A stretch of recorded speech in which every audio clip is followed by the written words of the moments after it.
Estudiar el presente nos preparará para el futuro.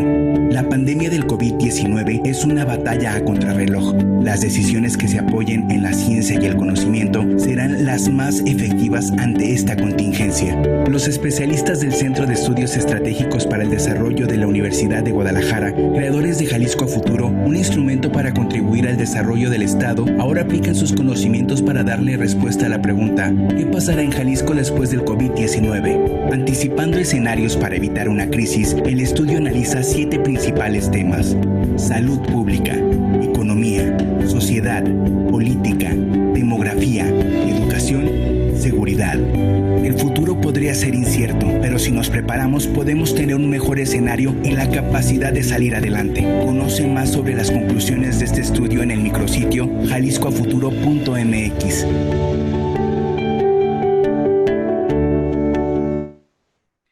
Bienvenidos nuevamente a estos maravillosos webinars que hace la Universidad de Guadalajara y que me honro en moderar desde hace 2 meses y medio, desde que empezó la pandemia.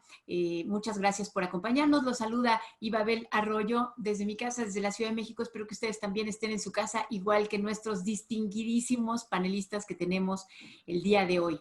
Este webinar, ustedes saben, este programa se hace gracias a la Vicerrectoría Ejecutiva, gracias al Centro de Estudios Estratégicos para el Desarrollo. También colabora la Coordinación General Académica y la Coordinación de Servicios Administrativos e Infraestructura Tecnológica. O sea que tenemos un equipazo. Ustedes lo pueden ver a través de los medios de la Universidad de Guadalajara. No sé si nos están viendo a través de Facebook, a través de la Liga de Twitter, a través del Canal 44 en televisión abierta, a través de la APP Hours Network, que incluso lo transmite en algunos lugares de Estados Unidos donde están nuestros paisanos. Saludos. Y en muchas de las poblaciones que hay también en Jalisco. Entonces, los saludo a todos, les doy la bienvenida.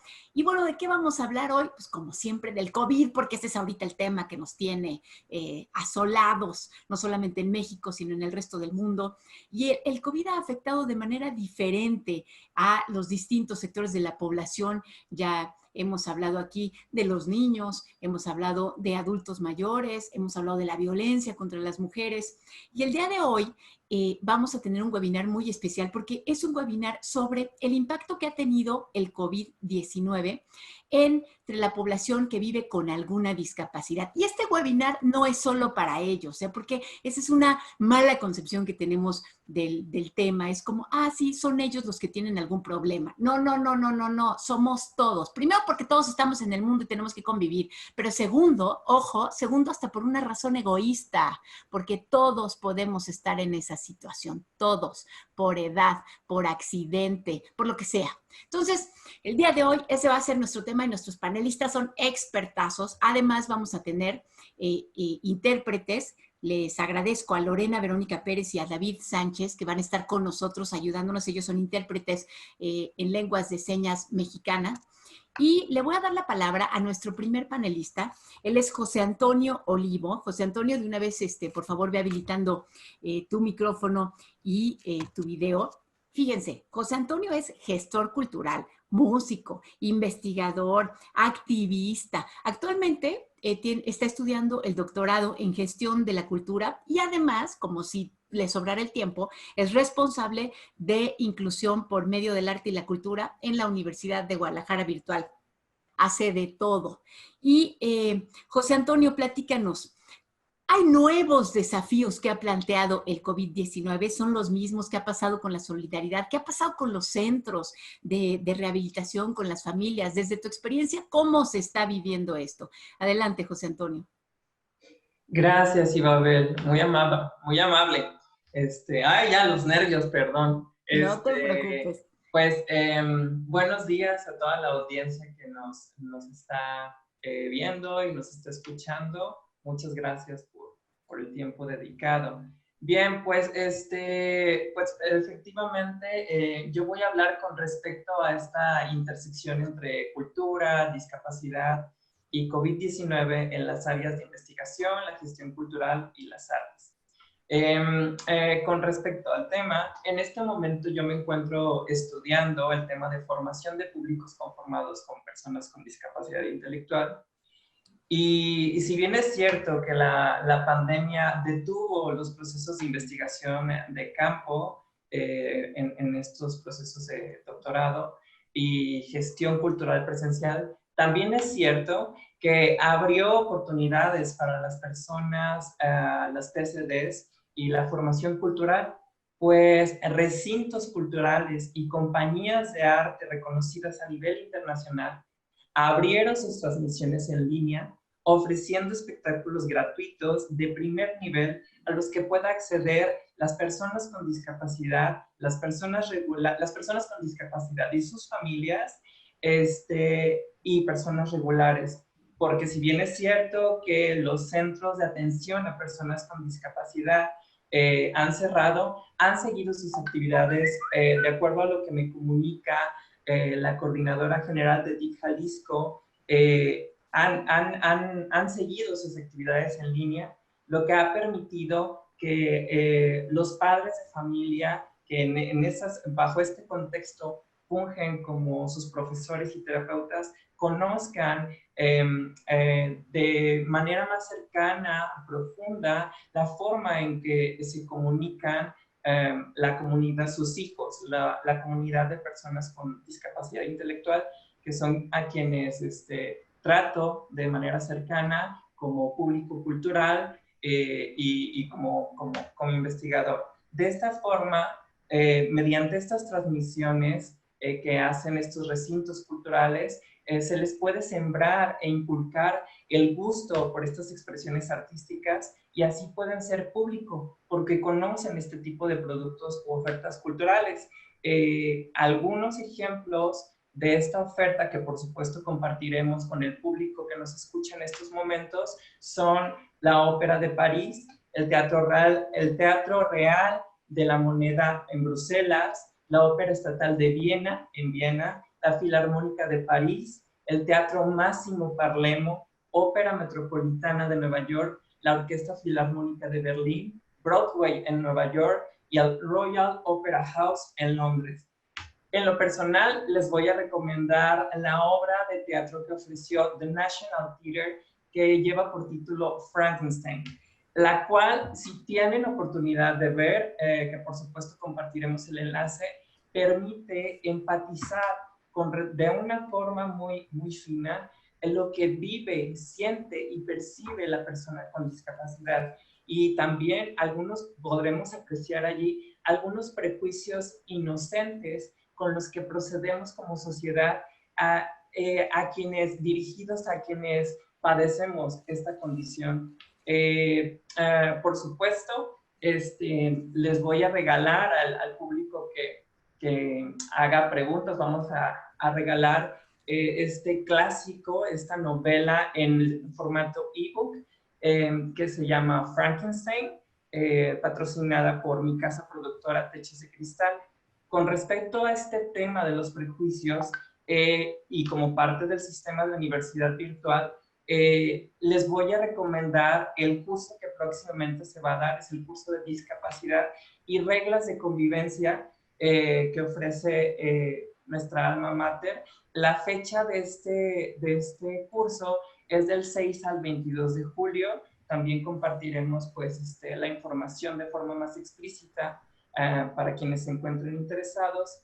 Ahora, como artista, yo soy tenor ligero, pero como artista con discapacidad, formo parte de un colectivo de artistas con discapacidad, el cual precisamente se fundó a consecuencia de esta pandemia, ¿no? ¿Por qué? Porque, bueno, nosotros nos vimos limitados, muchos de nosotros o muchos de los que estamos en este colectivo dependían de estos puntos de reunión social que por supuesto ahora están cancelados y bueno, pues se nos vino a nuestras mentes de forma independiente vamos a presentar una muestra artística de puros artistas con discapacidad el 15 de este mes y a la cual por supuesto están cordialmente invitados. Y bueno, yo creo que en este contexto sí es grave y es lamentable lo que está pasando, pero creo que también ha abierto oportunidades para la comunidad de personas con discapacidad,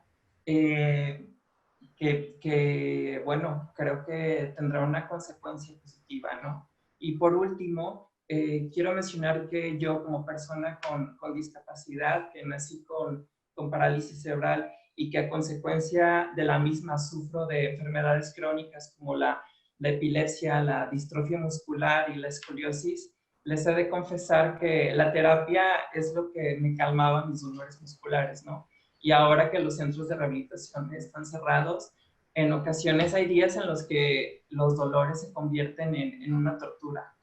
Pero en esos momentos agradezco que nuestras autoridades nos permitan trabajar desde casa y nos protejan a toda la comunidad universitaria de personas con discapacidad, disminuyan nuestra vulnerabilidad. Por eso yo invito al público que nos escucha, a que valoremos la vida, disfrutemos el momento de algo que estoy completamente seguro sin tener una fuente científica. Mi experiencia me ha enseñado que nada es perfecto, nada está completo y nada es para siempre. José Antonio, muchas gracias por tu participación. Híjole, te escuché con emoción, José Antonio, porque me imaginé que ibas a mostrarnos el lado negro que sí está ahí, el lado oscuro de las deficiencias de los centros, de todo lo que está cerrado, y en lugar de eso nos mostraste el lado luminoso de todo lo que se puede hacer, y yo anoté todas las obras que tengo que ver, que se pueden ver desde casa. Y al ratito te vamos a volver a dar la palabra para que nos expliques algunas de las cosas que mencionaste, como por ejemplo eso de los prejuicios inocentes. Paso a darle la palabra a nuestra siguiente panelista. Ella es Eneida Guadalupe Rendón. Eneida es responsable de servicios especializados para personas con discapacidad visual de la Biblioteca de la Universidad de Guadalajara, virtual, y además es miembro de la Federación Latinoamericana de Sordociegos. Fíjense, yo el término incluso de sordociego apenas lo estoy descubriendo y ella nos va a platicar cuáles son los desafíos que han enfrentado y cómo están llevando el tema del COVID. Adelante, Neida. Hola, ¿qué tal? Muy contenta de estar aquí. Gracias por la invitación. Pues sí, bueno, primero que nada quisiera también agradecer a la Universidad de Guadalajara porque en un inicio yo me preguntaba muchas cosas.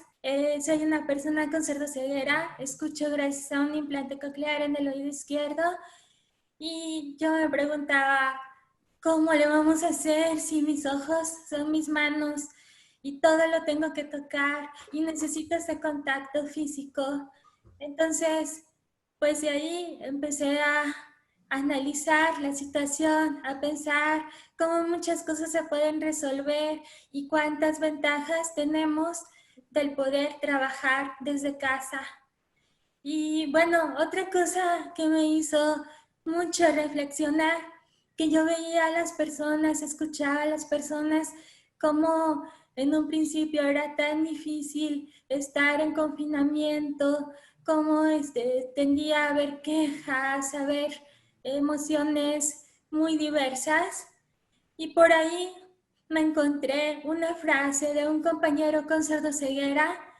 Él se llama Samuel Valencia y escribió una frase que me gustó mucho y que, pues bueno, no porque me haya gustado, sino más bien porque nos hace mucho reflexionar. Y la frase dice: ¿sabía usted que en el mundo existimos personas que vivimos en aislamiento y en cuarentena todo el año, todo el tiempo, muchos años y algunas hasta toda la vida? Y pues esa frase sí que nos hace pensar en que pues de repente no vemos, como dices Babel, la parte oscura, pero no todas las ventajas que podemos encontrar, y no vemos cómo otro sector de la población como es el caso de las personas con sordoceguera y con discapacidad múltiple, están teniendo dificultades porque no tienen la tecnología. Yo me acuerdo en una ocasión que viví 8 meses sin ver, sin escuchar, sin computadora, sin línea braille, sin comunicación con el mundo. Entonces, pues sí que se vuelve una situación muy compleja que por suerte se está resolviendo con todos estos avances tecnológicos. Y bueno, yo quisiera comentar un poquito lo que es la sordoceguera. La sordoceguera es una discapacidad que afecta a la vista y el oído, ya sea de manera total o parcial. Y bueno, tiene diversas deficiencias como la dificultad para comunicarnos y para la orientación y la movilidad. Y muchas veces la sordoceguera también viene acompañada de otras discapacidades y se vuelve una discapacidad múltiple.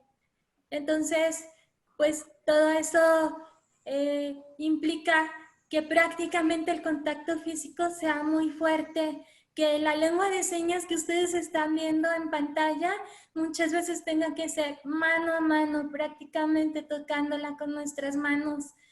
Cuando yo, por ejemplo, voy a firmar nóminas o cosas ahí a la universidad, prácticamente me tienen que tomar mis manos para indicarme dónde voy a firmar. Entonces, comencé a pensar en ideas que pueden servir, como es el caso de que si yo me siento bien y estoy segura de que no presento el COVID-19 en este caso, puedo tener ese contacto ya sea con guantes, ya sea desde lavarme las manos antes y después de tener el contacto con la persona, ya sea utilizando el gel antibacterial. Ahora sí que los chiquitos con discapacidad múltiple y sordoceguera, pues ahora sí que necesitan de sus profesores, y quizá con las protecciones y todas las medidas pertinentes pudieran continuar trabajando algún tiempo de manera presencial y otro tiempo en sus casas, con sus familias, porque esa es otra gran ventaja. Los padres de familia han podido conocer más a sus hijos, involucrarse más en sus actividades.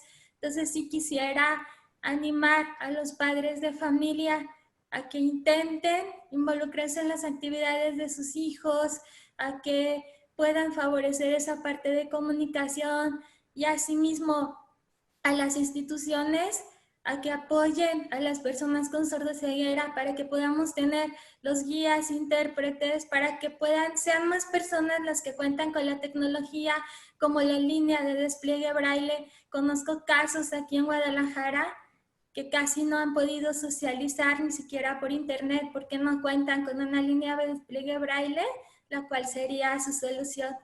Y pues estas son algunas de mis propuestas y del panorama que podemos visualizar. Hay diversas instituciones en México que están trabajando para mantener informadas a las familias y a sus alumnos. Y bueno, pues ahora sí que hay que tratar de ver cómo sí podemos resolver las cosas, ¿verdad? Aunque sea a la distancia.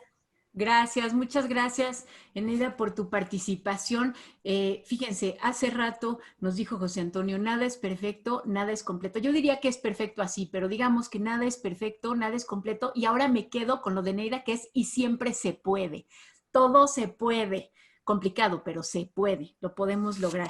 Vamos ahora a darle la palabra a nuestro siguiente panelista, nuestra siguiente panelista. Ella es Rayo O'Brien, ella es psicóloga clínica de personas con discapacidad, además también es activista, además también es empresaria, y ella nos va a platicar sobre los motivos de consulta que ha tenido en esta temporada en la que todos nos hemos visto trastocada la vida por la llegada del virus COVID-19. Adelante, Rayo. Ya tienes lista tu video, tu audio.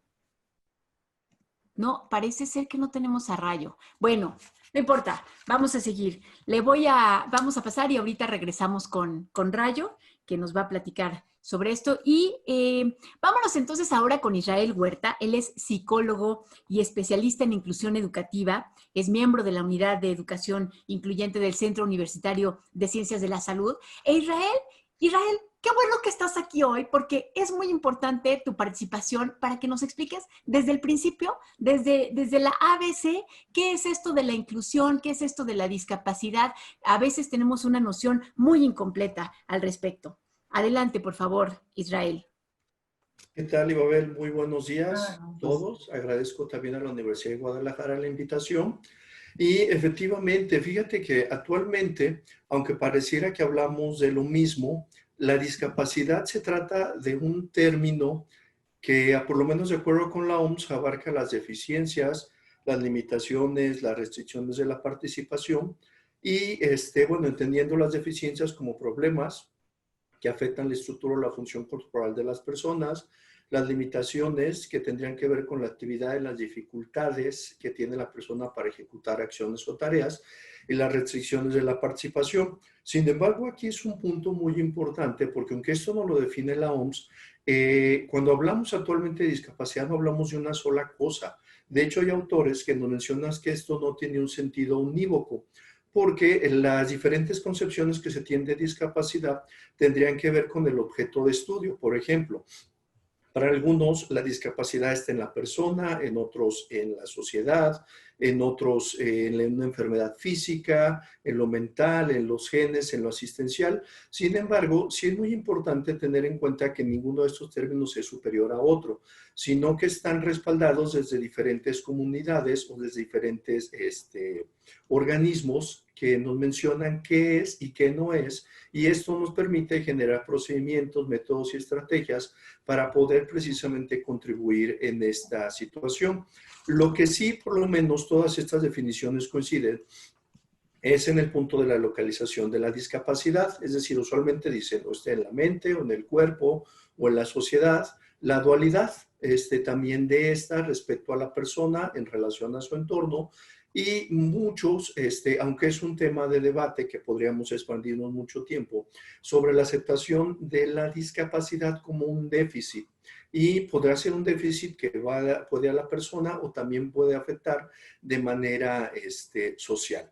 Lo que sí es importante tener en cuenta es que muchas de las personas con discapacidad usualmente son omitidas, ¿sí? Y es decir, se les restringe de su participación, de su decisión, de su denominación, inclusive para legislar y para tomar representación científica y legislativa. De hecho, por ejemplo, en Inglaterra, el movimiento que hay respecto a las personas con discapacidad, hay una representación científica, que eso es sumamente importante, dado que precisamente en Inglaterra fue donde comenzó a surgir un término que todavía actualizamos mucho aquí en México, que es el de necesidades educativas especiales.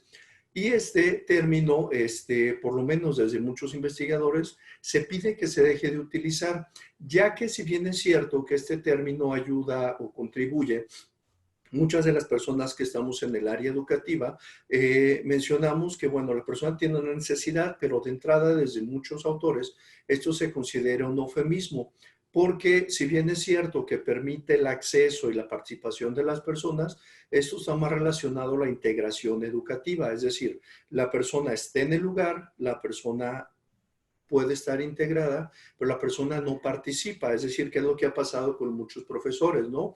Hace días platicaba con una profesora precisamente en una primaria y me decía, bueno, este chico tiene discapacidad visual, pero el problema con su discapacidad visual es que, bueno, pues yo ¿cómo le hago aquí en la escuela? De manera virtual, si en persona se me complica, pues imagínate ahora de manera virtual.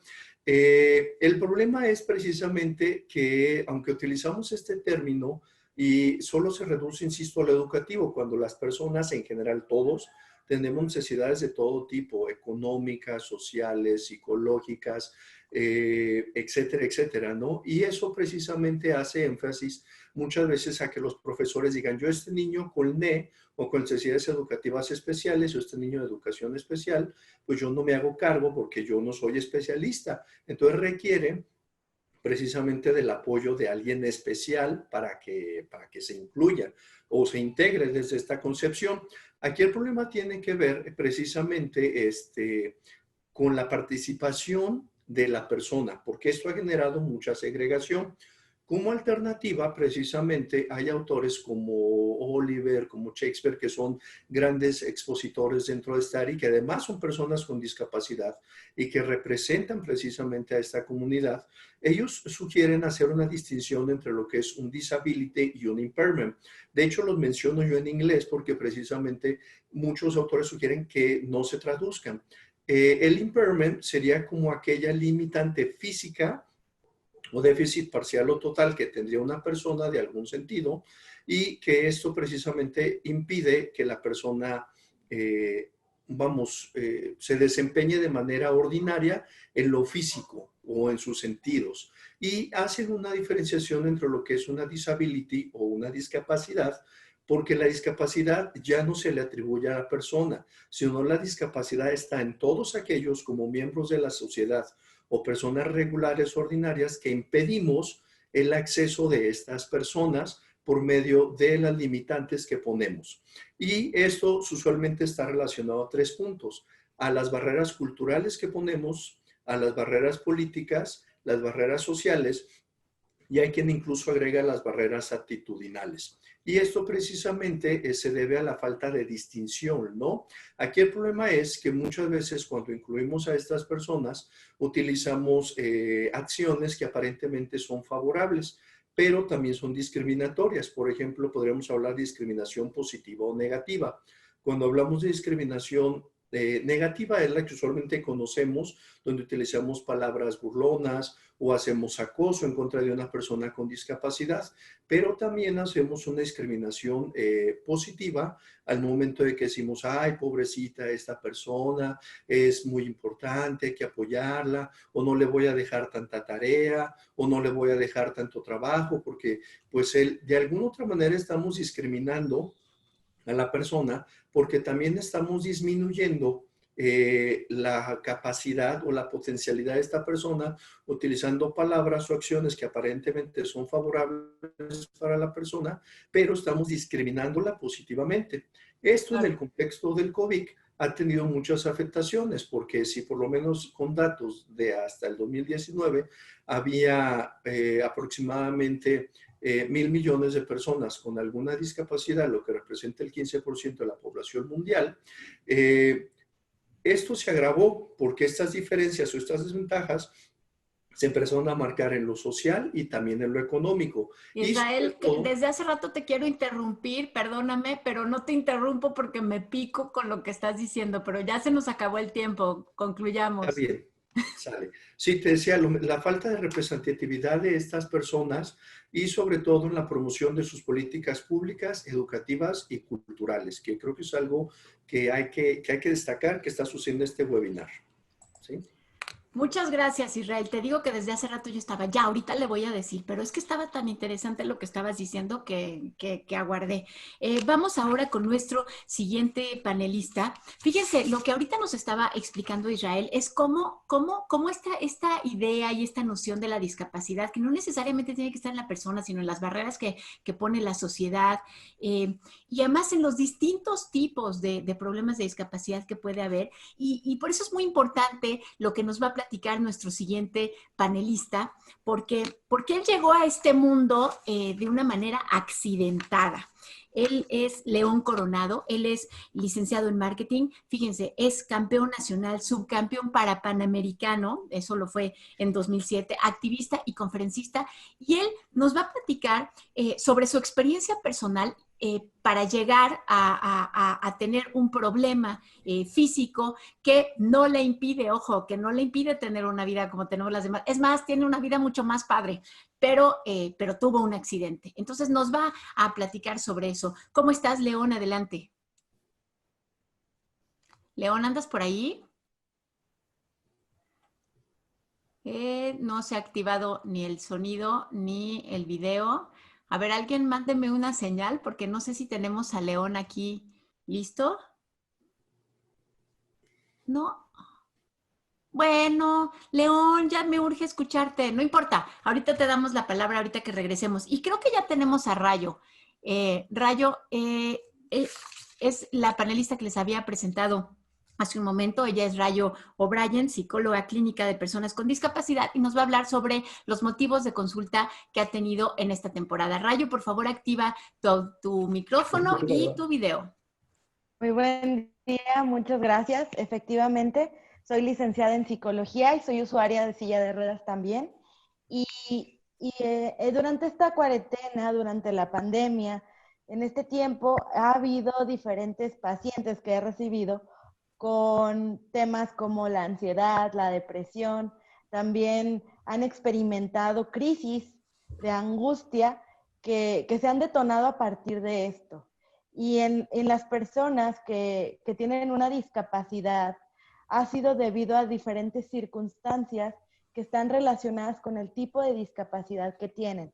Para darles un ejemplo, desde que comenzamos la pandemia, las personas por lo regular hemos estado compartiendo información de valor, como por ejemplo la higiene, la distancia que debemos de tomar entre nosotros, y mucha de esta información ha sido visual. Por ejemplo, compartimos y decimos, aquí les paso unos tips, cuídense mucho. Y entonces es una serie de imágenes que están describiendo quizás cómo es el lavado de manos. Y ese tipo de información, entre otras que estamos compartiendo para mantener nuestra salud, es inaccesible, por ejemplo, para personas con discapacidad visual, que es lo que comentaba Neidy, que si bien de repente han estado ya aisladas per se, en este caso se aíslan también de esta información tan importante. En otras ocasiones hemos hecho transmisiones en vivo, que es como en el momento, aquí afuera de un hospital, o aquí haciéndome una prueba del virus. Entonces, la información que nosotros estamos compartiendo en video no tiene una interpretación en lengua de señas, y todo el mundo lo comparte. Entonces, ahí, en ese caso, las personas con discapacidad auditiva se rezagaron muy al inicio del problema sobre lo que estaba pasando y sobre la información tan vital del contexto que estaba viviendo la sociedad. Entonces, eso genera también ansiedad, angustia.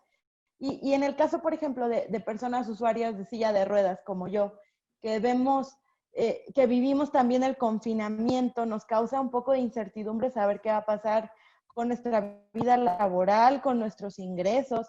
Si de repente estábamos comenzando a trabajar en temas de inclusión laboral, ya a partir de marzo ya no hay tantos ingresos de personas con discapacidad a las empresas. Entonces también eso genera mucha desesperación y que va llevando a la depresión, porque curiosamente siempre nos culpamos a nosotros mismos por lo que pasa. Cuando estamos tristes, olvidamos de repente el entorno y nos vamos a culpar a nosotros.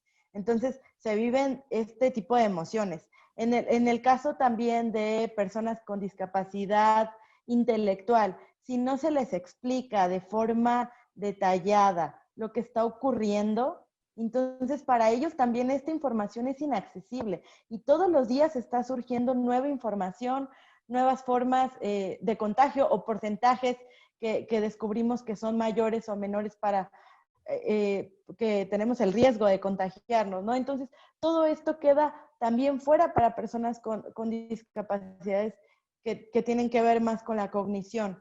Y también no olvidemos la discapacidad psicosocial, que son todos estos trastornos psiquiátricos que requieren medicamento.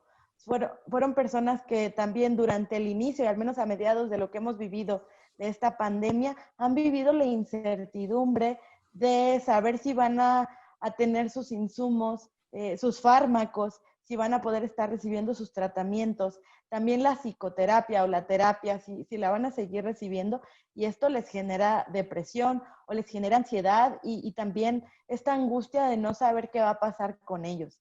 Entonces, las personas con discapacidad sí hemos vivido esta pandemia de una forma distinta y también hemos presentado este tipo de trastornos. Lo que sería muy importante es que de repente consideráramos que si nosotros no tenemos una discapacidad y estamos compartiendo algo de información, tratemos de que sea accesible para todas las personas y que bajemos estos niveles de angustia y ansiedad que la mayoría de personas con discapacidad está viviendo, para que sea una información accesible para todas las personas, sin dejar a nadie atrás, sin dejar a nadie afuera, y que todos podamos cuidarnos en conjunto, que sabemos que es vital en este momento de pandemia.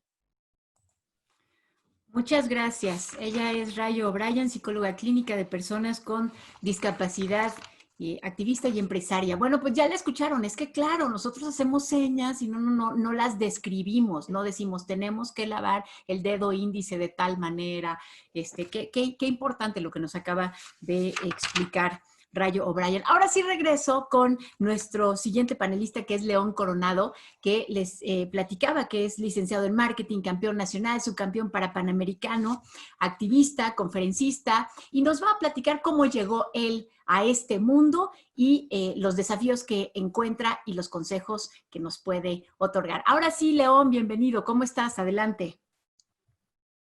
Se apagó mi computadora. ¿Sí se está oyendo, León? Ya, perdón.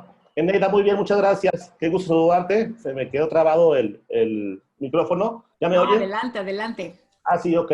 Muchas gracias. Pues bueno, como tú decías, yo no nací con discapacidad. Yo viví 19 años como persona regular, entre comillas, pues, y a partir de que tuve la oportunidad de seguir viviendo ahora con discapacidad, me di cuenta, pues, del mundo que tenemos de discapacidad en el país y en el resto del mundo. Y yo no me daba cuenta porque no me importaba. No era algo que yo tendría que tener al lado de mí, algo que tendría que atender, pues, que me importara. Y a partir de ahí, pues, te das cuenta de muchas cosas. Yo es por eso que tal vez pueda entender un poquito al gobierno, que como ellos no tienen discapacidad, no les importa el tema de la discapacidad. Ojalá que hubiera alguien de verdad que nos incluyera y que nos integrara y que fuera todo para todos. Bueno, te cuento, como te decía, a los 19 años, acabando la prepa, entré en la universidad y a los 15 días tuve un accidente por haber tomado la mala decisión de manejar después de tomar. Según yo, no estaba tan borracho, tan ebrio como para manejar, pero bueno, pues no necesitas estar borracho ni estar tan ebrio para manejar. Con una cerveza o dos cervezas que te tomes ya cambia tu forma de actuar, ya cambia nuestra forma de hacer las cosas y nos atrevemos a hacer cosas que no hacemos comúnmente y por eso pasan los accidentes. Somos personas inconscientes, yo me incluyo en ellas, en cuanto a saber que es peligroso el manejar después de tomar, el no usar el cinturón, el usar el teléfono celular cuando manejamos, ya es la primera causa de accidentes, el manejar a exceso de velocidad, el manejar cansado, son factores de riesgo que decimos, bueno, a mí no me va a pasar, les pasa a las demás personas, las enfermedades mortales, las desgracias, los accidentes, a mí no me pasa, les pasa a las demás personas. Así somos todos y es un ejemplo perfecto de lo que hiciste ahorita. La gente no cree, bueno, yo ya creo, pero la gente no cree que se vaya a contagiar del coronavirus. Cree que es algo para que no que existe o que es para las demás personas, que no te crees que te pueda pasar. Y hasta que te pasa, lo entendemos. Y bueno, somos personas inconscientes. Hace falta hacer diferentes programas y proyectos para despertar la conciencia de las personas. Yo estoy en eso, déjate cuento un poquito. Después de mi accidente estuve pues un año en operaciones aquí en México y fuera de México, hasta que mi papá se quedó con lo poquito que tenía de dinero. Y le dije, mi papá, ¿sabes qué, papá? Pues así me la viento. Y entré a la universidad pues, y salí pues después de 4 años rapidísimo. Estuvo súper padre mi carrera y entré a trabajar y también entré al deporte. Yo era futbolista antes de mi accidente y yo quería ser un deportista paralímpico y busqué varios deportes, encontré tenis de mesa y ahí estuve 12 años, fui campeón nacional, fui campeón panamericano, subcampeón pues, tercero en Argentina, bla, bla, bla, en muchos torneos hasta que perdí aquí en Guadalajara, tenía la mesa puesta para ganar. Lo malo que cuando salgo al gimnasio, estaban mis papás, mis hermanas, mis novias, mis exnovias, y pues perdí. Me pegaron la mano al chango, y me puse muy nervioso y perdí. Dije, pues ya, las cosas pasan por algo, es hora de trascender de diferente forma, y fue cuando me empecé a meter más en los temas importantes, como para las personas con discapacidad, como el diseño universal. Estuve trabajando en DIF Jalisco en cuanto a accesibilizar todos los lugares públicos y algunos privados para que cualquier persona con cualquier discapacidad, ya sea visual, auditiva, motora, mental o intelectual, pudiera estar en cualquier lugar. Yo hice que el macrobús estuviera accesible para cualquier persona. Había así tantitito de diferencia entre el macrobús y la barra de donde se estaciona. Y yo dije, a ver, tiene que estar pegadito para que podamos entrar todos. A ver, digo, pero ¿cuántas personas pueden haber que no puedan pasar? A ver, si nomás fuera una persona y tú fueras esa persona, ¿te gustaría que estuviera pegadito? No, pues sí, bueno, pues es para todos.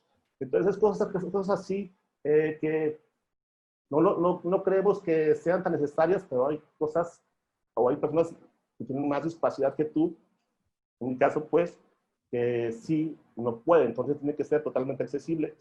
Y estuve trabajando por la inclusión de personas, por el diseño universal, pero me cansé de que la gente con quien trabajaba no tuviera la misma fuerza para lograr las cosas, y decidí mejor, en lugar de incluir personas con discapacidad, evitar que las hubiera.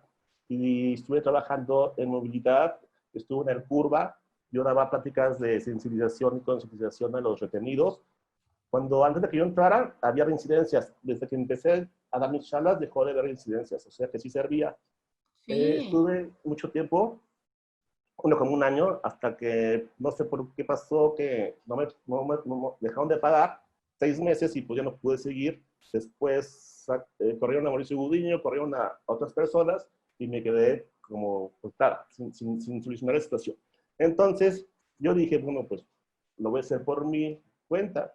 Y fue cuando empezó con mi programa, con mi plan que se llama Sueña Despierto, de despertar conciencias, de hacer las cosas bien, de cuidar nuestra salud, de cuidar lo que hacemos, de valorar lo que tenemos.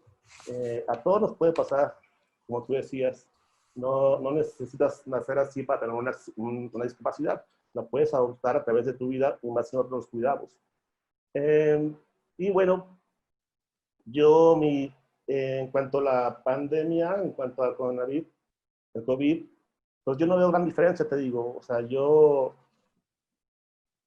tengo chance de tener otras oportunidades en las cuales las he estado con ellas, pero las personas que no tienen los recursos que yo tengo, las oportunidades que yo tengo, están totalmente abandonadas sin el apoyo de nadie.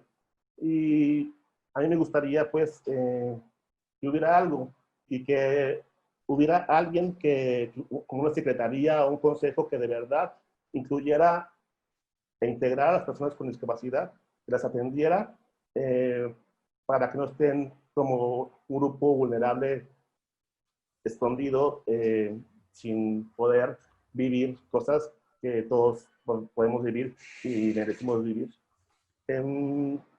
Y bueno, pues mi práctica es para los chavos, para los chavos. También estoy en empresas privadas que me contratan para prevenir accidentes laborales, para hacerles saber que todo nos puede pasar, pues un accidente, lo que significa tener un accidente. Mi papá dejó de tener dinero, dejó de trabajar, tuvo un accidente, mis hermanas tuvieron que pagar sus cargas cada quien. O sea, te llevas de corbata a todos. León, ya casi para terminar, y ahorita que estás hablando de las pláticas que das, dinos en dónde te pueden localizar. Sí, mis redes sociales son Soy León Coronado, en Facebook, en Instagram, ahí me pueden encontrar. Y bueno, pues los espero que me hablen cuando quieran, los visito. Y a mí me encantaría, yo pago para que me renten, yo rento, ajá. Y bueno, pues la fiesta dura toda la vida, chavos, no se la acaben en un día. Y todos somos gente, todos somos personas con y sin discapacidad. nosotros es una discapacidad aparente. Todos tenemos una discapacidad. Así que unámonos para salir todos juntos de esto y ánimo. Gracias, muchas gracias, León. Oigan, yo me quedo con este tema de todos juntos y todos podemos estar en esa situación. O sea, no es solamente quien así nació, quien ya es un adulto mayor. Incluso a veces podemos necesitar ese espacio para pasar al microbús temporalmente, por enfermedad o por lo que sea. Entonces, muchas gracias, León, por lo que hiciste en el macrobús. Me encanta eso y todo lo demás que estás haciendo. Ahora sí paso las preguntas. Les pido a todos nuestros panelistas que por favor sean breves porque tenemos poco tiempo. Entonces, vamos a empezar con Eneida. Por favor, Eneida, si estás ahí ya lista, ve activando tu micrófono. La pregunta es muy concreta. ¿Cómo se le hace para tener una computadora o un dispositivo que te permita, si tienes sordoceguera, estar comunicado en línea? Hablaste de eso en tu intervención anterior. Eneida, ¿estás por allí? ¿Sí? ¿Sí me ven? Sí, ya te vemos. Okay. Platícanos.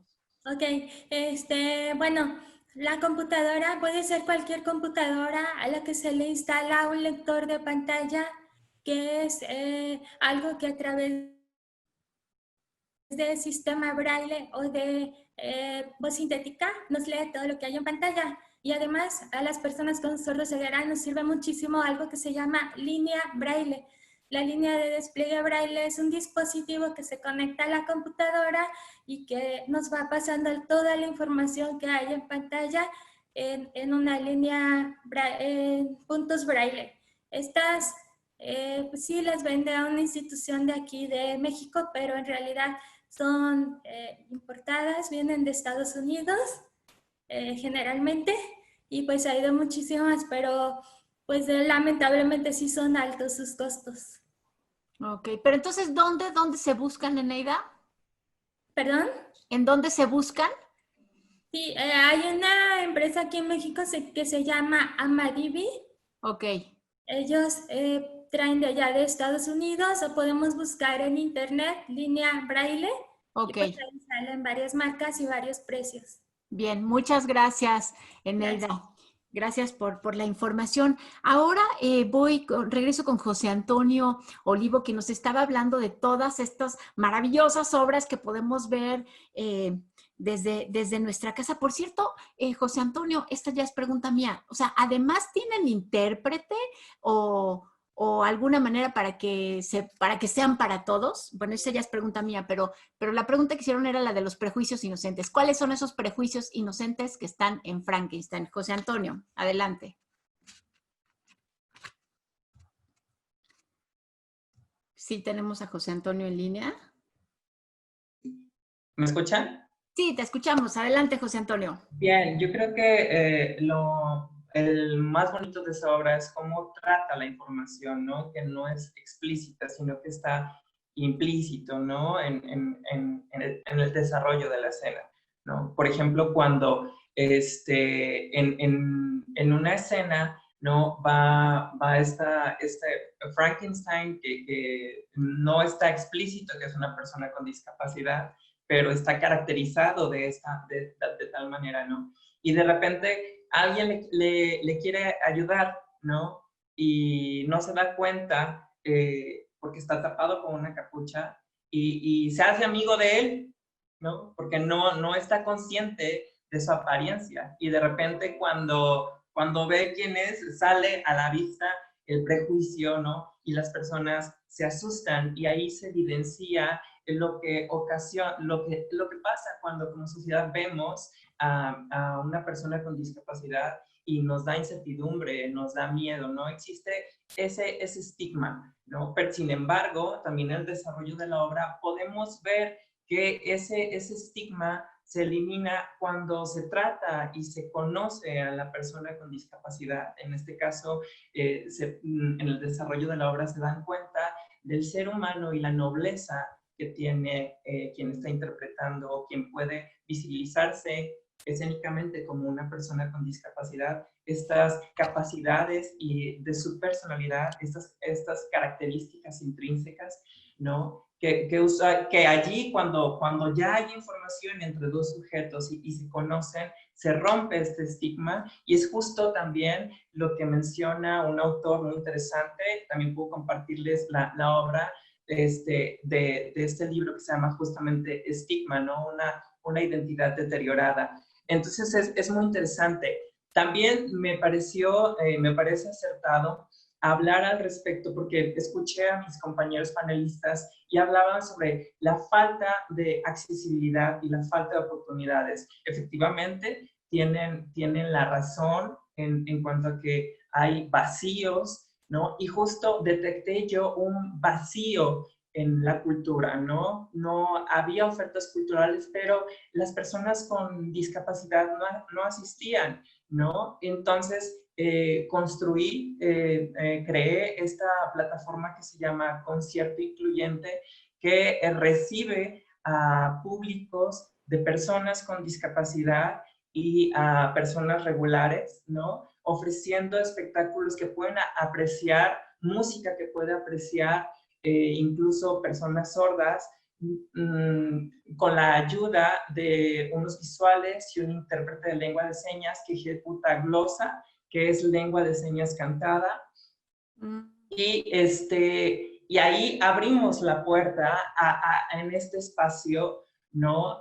Abrimos la puerta a que las personas que no tienen discapacidad conozcan, y ha resultado muy efectivo, muy positivo, porque las personas que no tienen discapacidad se dan cuenta que las personas con discapacidad somos un ser humano antes que cualquier otra cosa, que podemos apreciar el arte y tenemos este sentido del gusto también como ellos, y que podemos convivir juntos en un mismo espacio, ¿no? Afortunadamente, este proyecto ha sido apoyado por la Universidad de Guadalajara, por el Sistema de Universidad Virtual, y los resultados han sido favorables y benéficos para la comunidad de personas con discapacidad.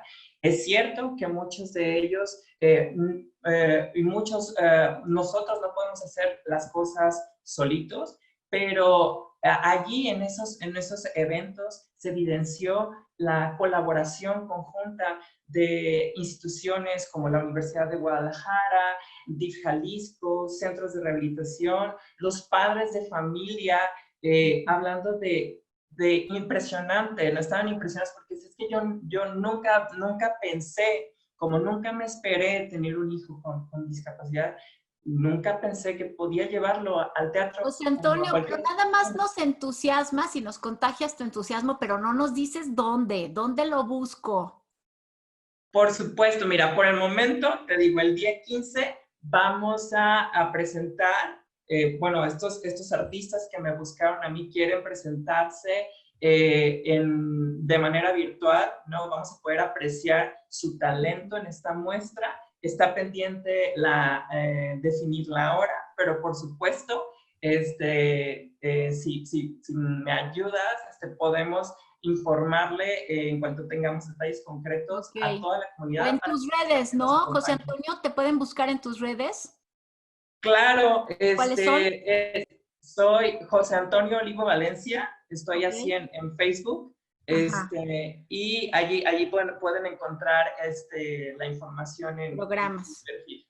Y todo. Muchas gracias, José Antonio. Gracias por contagiarnos tu entusiasmo y por compartirnos esta información. Ahora quiero hacerle la siguiente pregunta a Rayo O'Brien. Rayo, por favor, ve habilitando tu micrófono y le pido a producción que le mande también para el video. Rayo, fíjate que nos preguntan si el lenguaje considerado correcto para personas con discapacidad sí es importante para la autoestima de las personas. O sea, esto de que si es una persona con una discapacidad visual o se le puede decir ciego. Platícanos de eso. Lo ideal es llamarle primero persona y después lo que nosotros queramos. Y existen 4 tipos de discapacidad oficialmente por la Organización Mundial de la Salud, que es personas con discapacidad sensorial, que incluyen la visual y la auditiva, y en ese caso sería persona con discapacidad visual, persona con discapacidad auditiva. Después existe la discapacidad psicosocial, que es persona con discapacidad psicosocial.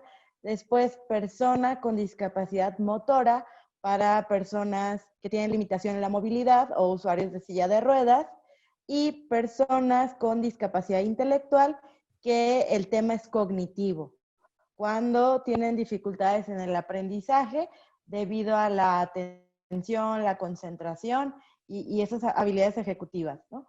Y es la forma en la que debemos de llamarles. Muchas veces es más importante dirigirnos de esa forma cuando se trata como de un grupo de personas, y cuando nos vamos a dirigir a una sola persona, pues lo más recomendable es dirigirnos por su nombre, porque no es tan bueno dirigirte a alguien debido a una característica, no la puedes englobar. Y eso daña, yo creo que cualquier autoestima. Si a uno lo reconocen por solamente su cabello o solamente su estatura o solamente su complexión física, creo que se están perdiendo el todo de esa persona. Entonces creo que la forma adecuada, lejos del tipo de discapacidades, su nombre. Pero ahí está el tip. Tan sencillo como eso, Rayo, tan sencillo como eso. Muchas gracias. Gracias. Yo creo que sobre esto a lo mejor tiene algo que añadir Israel Huerta, pero tengo una pregunta específica para él. Y es que habló sobre la educación y sobre los espacios educativos. La pregunta es, a ver, ¿las escuelas deben ser universales? Es decir, que allí vayan todos de manera que todos convivamos, o sí es importante que haya escuelas solo para quienes tienen una discapacidad, para quienes viven con una discapacidad. Israel.